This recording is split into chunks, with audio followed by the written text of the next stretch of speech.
Naimbag nga rabi itay amin kakabsat. Adyamanak ta naikanag iti pribilehiyo nga may saakmat kadag iti magtad iti mensahe. Ita nga rabi ket ni Apo Diyos iti makikaadda kadatay amin. Numan pa'y addaak iti adayo kadwadak nga intay makipag rikna kadagitoy nga kakabsat nga inulila daytoy nga kabsat.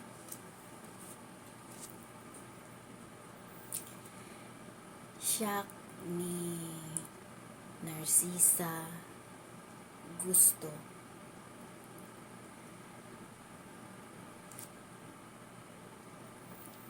Ket may saak nga batch ni Lina. Hindi lang ako batch niya from elementary to high school, kundi may bagak man lang ng matalik na kaibigan or best friend ni Lina Lloyd. Our journey as a friend or a group of friend, kasi dahil pala kaibigan si Lina Lloyd, marami kaming mga naging kaibigan.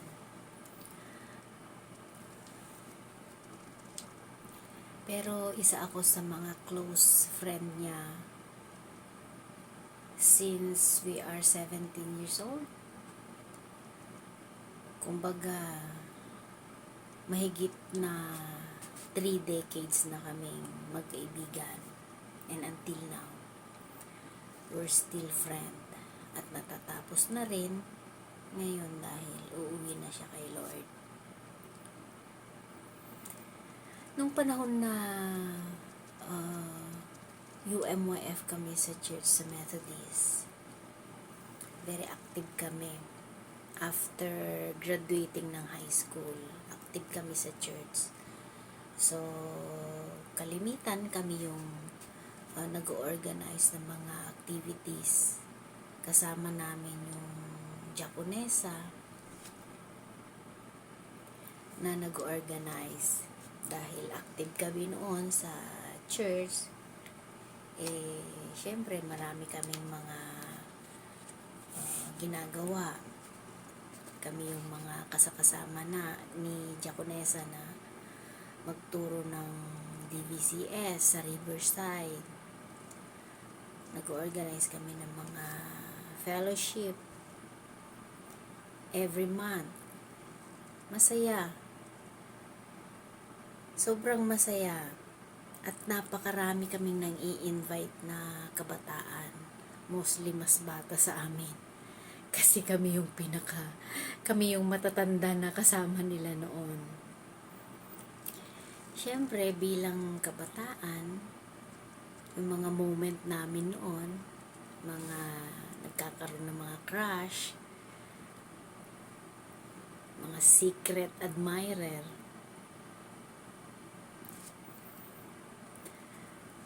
ang matalik na magkaibigan, minsan dito nasasabi yung mga sikreto. Mga mabuti, karamihan, mga kalokohan. Masayang kasama si Lina Lloyd. Parang gusto niya laging masaya siya, masaya kami, masaya kaming lahat. Kaya lagi kami nag-organize ng mga ng mga may magbe-birthday lang o meron ng disco, magdi-disco daw kami, hiram kami ng mga strobe lights, mga ilaw, hihiram kami ng mga kaset. Napaka simple lang yung mga ginagawa namin, pero masaya yung mga bonding namin. nung kami mga kabataan. Kaming tatlo nila Pubilin, Balot, Lilina at ako. Kami lagi yung magkakasama noon sa mga activity sa church. Kaya kami yung laging involved sa mga activities. So, hindi namin nakakaligtaan yung mga gawain sa church. Pagka may mga practice kami ng Saturday afternoon, tas maglilinis sa church. Ganun yung mga routine namin noon. Kasi yun yung mga ginagawa namin sa every weekend.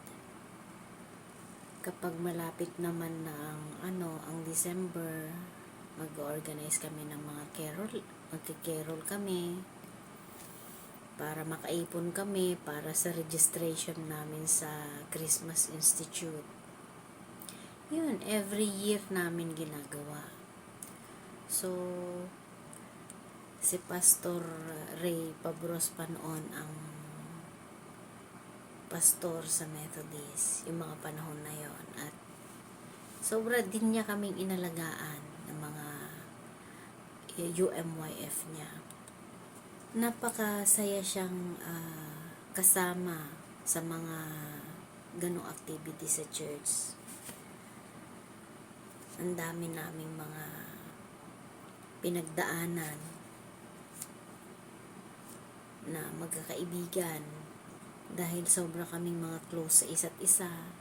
Ang tawag pa namin sa kanya-kanya namin tawag nga nila sa magulang ng bawat isa. Kung ano yung tawag mo, yun din ang tawag namin. Kaya tawag ko sa mamang niya at saka sa daddy niya, ganun din. Ganun din ang tawag niya sa magulang ko, mami at daddy.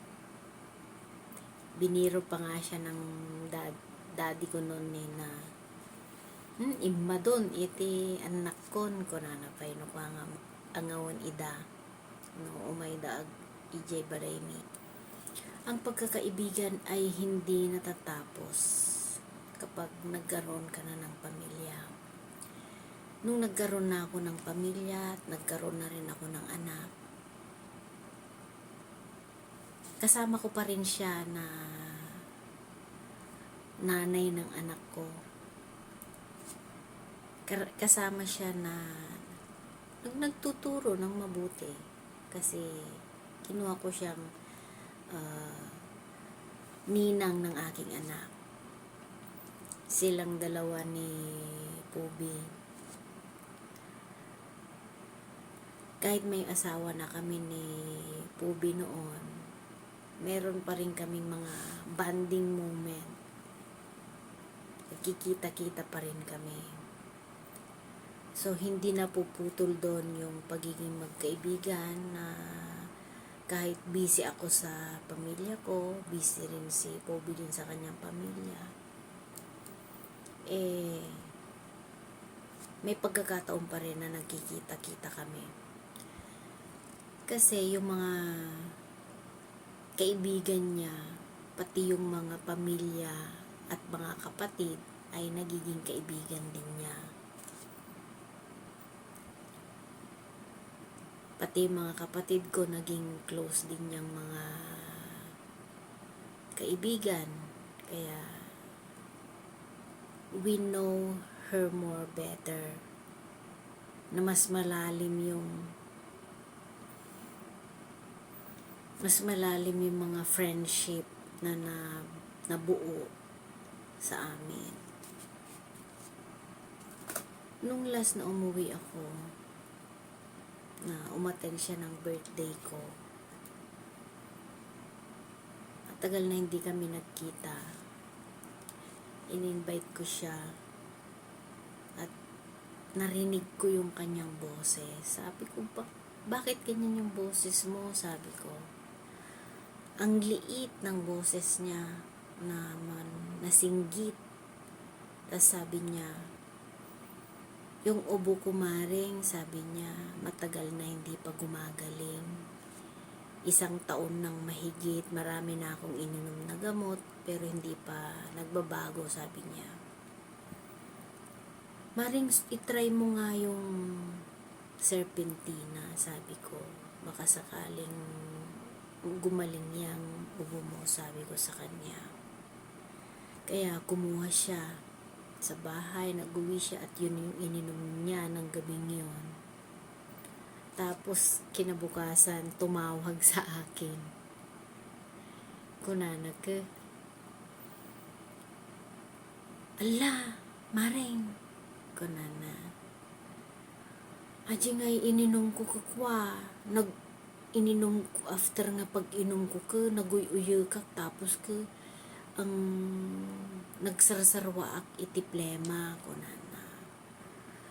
Mapansin mo dati boses kon, iba na, kunana idi. Talaga, oo nga, napansin ko, kuna.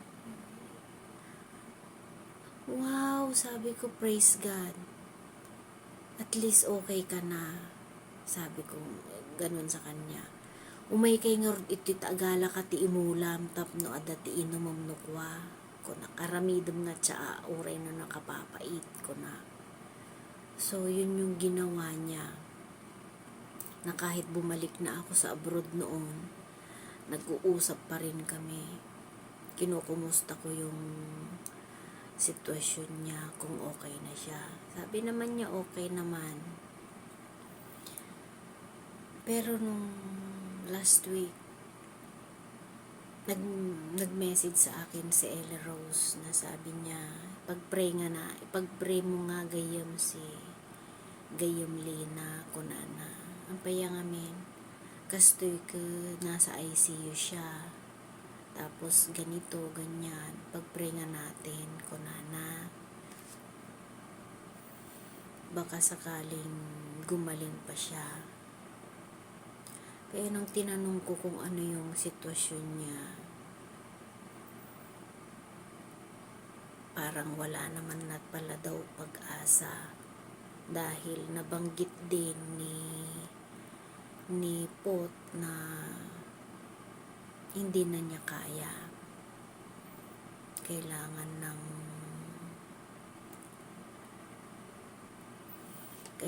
ng tanggapin nila na hindi na siya magiging okay.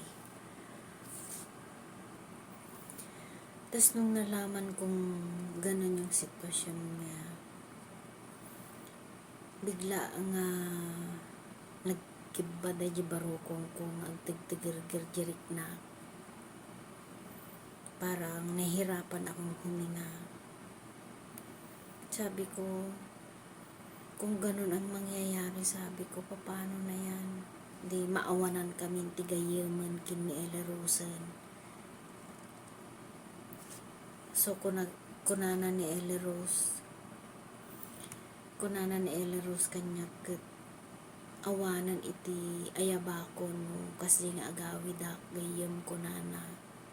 Kukuna amot uray siya amot ako nakta no agaw awid ak mot dita Pilipinas ka siya lang naman din yung minsan tinatawagan namin nga umaigi balay. Ngayon awan to ti ayabantan nukas pangarigan bibigay na yung kanyang katawan ke anangay garod kaysa naman nagdudusa siya nagsasuffer siya ng pain at hindi namin matutulungan sa pain na yon. Kaya sabi namin nila Pot, dahil nag-uusap kami before siyang umuwi na kay Lord, palubusan tayon kesa naman nagsasuffer siya ng pain, sabi ko. Kasi wala na rin tayong magagawa, hindi na rin niya kaya. Tapos nung sinabi ni Pot na nag-refuse na sila sa medicine niya,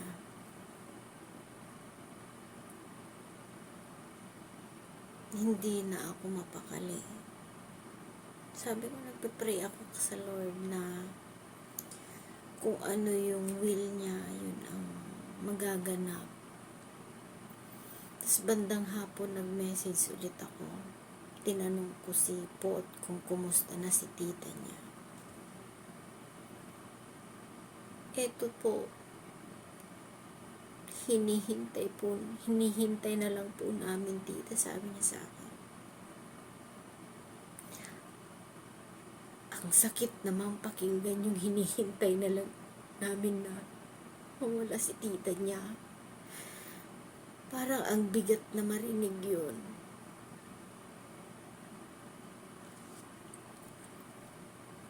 Pero on the other side, ang inisip ko na lang,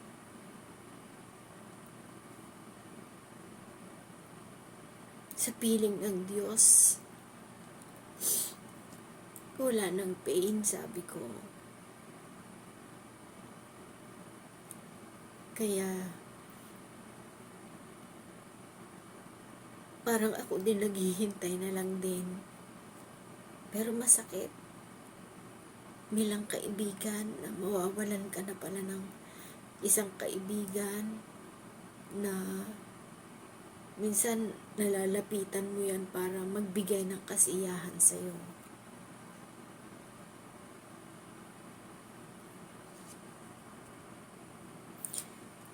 Sobrang nakakalungkot nung ibinalita na sa akin na wala na daw si Tita Lina niya. Kaya yung oras na yon, parang hindi ako makagalaw sa kinatatayuan ko. Pero ang inisip ko na lang, alam ko, Panginoon, na sa piling mo wala na yung pain.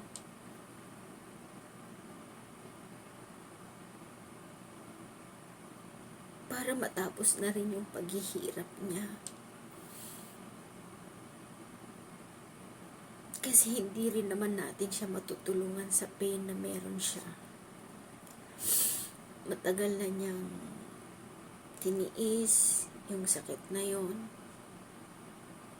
Pero ngayon, wala na yung pain. Alam kong maligaya siya sa pupuntahan niya.